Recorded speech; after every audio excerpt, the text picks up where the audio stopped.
News Visakha జిల్లా మల్కాపురంలో జరిగిన తల్లిని చంపిన కేసులో కుమారుణ్ణి అరెస్ట్ చేశారు పోలీసులు. ఆన్లైన్ గేమ్స్ ఆడొద్దని మందలించిన పాపానికి కన్న తల్లినే కడ తీర్చాడు కొడుకు అన్మోల్ సింగ్. కోవిడ్ తర్వాత విపరీతంగా ఆన్లైన్ గేమ్స్ కు అలవాటు పడినట్లు గుర్తించారు. గేమ్స్ మీద పిచ్చితో వాటికి బానిసైనట్లు తేలింది.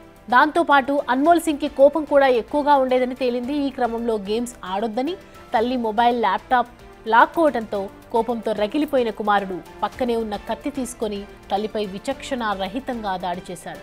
ఈ దాడిలో తల్లి అల్కా సింగ్ అక్కడికక్కడే చనిపోయింది.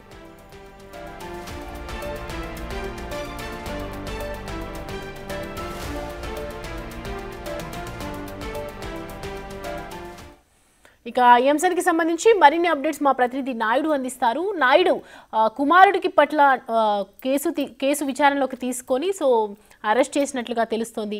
ఏమైనా నిజాలు బయటకు వచ్చాయా? అంటే ఓన్లీ మెంటల్ స్టేటస్ వల్లే ఇదంతా జరిగి ఉంటుందా? సౌమ్య, చూడొచ్చు, విశాఖలో అయితే దారుణం చోటు చేసుకుంది. ఎందుకంటే ఒక కొడుకు అయితే కన్న తల్లినే కషాయిలాగా చంపేసిన పరిస్థితి అయితే విశాఖలో ఉంది. కానీ ఒక ఆన్లైన్ గేమ్ ఆడద్దంటూ చెప్పిన నేపథ్యంలోనే పూర్తిగా అయితే ఆ కన్న కొడుకు అయితే తల్లిని చంపేశారు. పూర్తిగా నేవల్ కోస్ట్ గార్డ్ ఏదైతే ఉందో అల్బీర్ సింగ్ గత కొంతకాలంగా అయితే మల్కాపురం దగ్గర నివాసం ఉంటున్నారు. ఈ నేపథ్యంలో పూర్తిగా వాళ్ళ పెద్ద కుమారుడు అన్మోల్ సింగ్ ఏదైతే ఉందో గత కోవిడ్ నుంచి కూడా ఈ ఆన్లైన్ గేమ్స్కి అయితే అలవాటు పడ్డాడు. చదువు పక్కన పూర్తిగా పెట్టేసి ఎక్కువగా ఈ ఆన్లైన్ గేమ్స్ ఆడుతుండేవాడని అయితే తండ్రి నిన్న పోలీసులకి అయితే వివరించారు. పూర్తిగా ఈ నేపథ్యంలో తండ్రి ఊరెళ్ళడంతో ఇంట్లో తల్లి ఈ పెద్ద కొడుకు ఉంటున్నారు. ఈ నేపథ్యంలో పూర్తిగా ఖాళీగా ఉంటున్న సమయంలో అయితే గేమ్స్ ఎక్కువగా ఆడుతుంటాడు. ఆ గేమ్స్లోనే తల్లి మందలించింది, గేమ్స్ ఆడొద్దు, నువ్వు చదువుకో అని చెప్పి. ఈ కోపం నేపథ్యంలో పూర్తిగా ఆయనకి షార్ట్ టెంపర్ కూడా ఎక్కువ నిన్న పోలీసులు చెప్పారు. ఈ నేపథ్యంలోనే తల్లి ఎక్కడైతే తిట్టిందో దాన్ని తట్టుకోలేక విచక్షణ రహితంగా కత్తితో అయితే పొడిచి చంపేసిన పరిస్థితి. చాలా ఆమె ఒంటి నిండా గాయాలు అయితే ఉన్న పరిస్థితి ఉంది.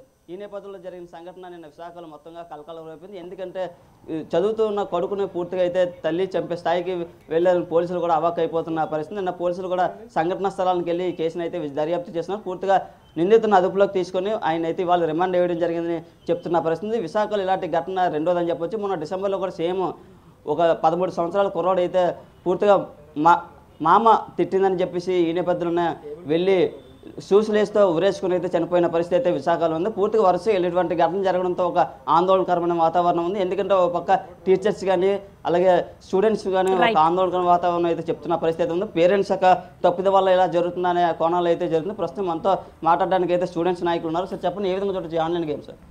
ఈ ఆన్లైన్ గేమ్స్ ఎప్పుడైతే మనకి వచ్చాయో అక్కడి నుంచి కూడా ఈ యొక్క విద్యార్థులు అతి ముఖ్యంగా తల్లిదండ్రులకు బ్లాక్మెయిల్ చేస్తూ తల్లిదండ్రులను ఇబ్బంది పెడుతూ సెల్ ఫోన్లు తీసుకుంటూ ఈ స్నాప్చాట్ వీడియోస్ ఇవన్నీ చేయడం ప్రారంభిస్తూ టెలిఫిలిమ్స్ తీస్తామని చెప్పి షార్ట్ ఫిలిమ్స్ తీస్తామని చెప్పి వీళ్ళందరికీ కూడా ఎంకరేజ్ చేస్తున్నటువంటి పరిస్థితికి దారితీసినటువంటి తల్లిదండ్రులది ప్రధానమైన తప్పు. ఈ విశాఖలో ఘటనలో జరిగినటువంటి సంఘటన కానీ నిన్న జరిగినటువంటి ఈ యొక్క సంఘటన కానీ పూర్తిగా జరగడానికి కారణం పూర్తిగా తల్లిదండ్రులు పిల్లలకి ఎక్కడ కూడా భయం చెప్పట్లేదు. అదేవిధంగా పాఠశాల యాజమాన్యాలు కూడా టీచర్లు కానీ ఎక్కడ కూడా భయం చెప్పకపోవడం వల్ల, రెండోది డ్రగ్స్ పూర్తిగా కూడా విచ్చలవిడిగా ఈ ప్రాంతంలోని ఉండడం వల్ల అతి ముఖ్యంగా వీళ్ళకి ఏంటంటే ఏం చేస్తున్నారో తెలియనటువంటి పరిస్థితిలో ఇటువంటి అవాంఛనీయ సంఘటనలకు దారితీస్తాయి. కనుక తల్లిదండ్రులు, విద్యా వ్యవస్థ పూర్తిగా దీనిపైన దృష్టి పెట్టాలి. ప్రభుత్వం కూడా దీనిపైన పూర్వ నిఘా వ్యవస్థని పటిష్టపరచాలని చెప్పి మేమైతే కోరుతున్నాం. విద్యార్థులకు ఇటువంటి చేసినందుకు మేము చాలా దురదృష్టంగా మేమైతే భావిస్తున్నాం. ఇది కూడా విశాఖలో పూర్తిగా అయితే విద్యార్థులు తల్లిదండ్రులు కూడా ఒక దురదృష్టమైన ఘటనలు అని చెప్తున్నాను. ఎందుకంటే వరుసగా ఎటువంటి ఘటన జరగడంతో పూర్తిగా పేరెంట్స్ యొక్క పర్యవేక్షణ పిల్లలపై ఉండాలి. ఎందుకంటే పూర్తిగా నిత్య వాళ్ళ మొబైల్స్కి టెక్నాలజీ పెరుగుతుండడంతో ఆన్లైన్కి ఎక్కువ అలవాటు పడిపోయారు. ఈ నేపథ్యంలో పూర్తిగా వాళ్ళు కంట్రోల్లో ఉండాలని అయితే చెప్తున్న పరిస్థితి అయితే ఉంది. Thank you.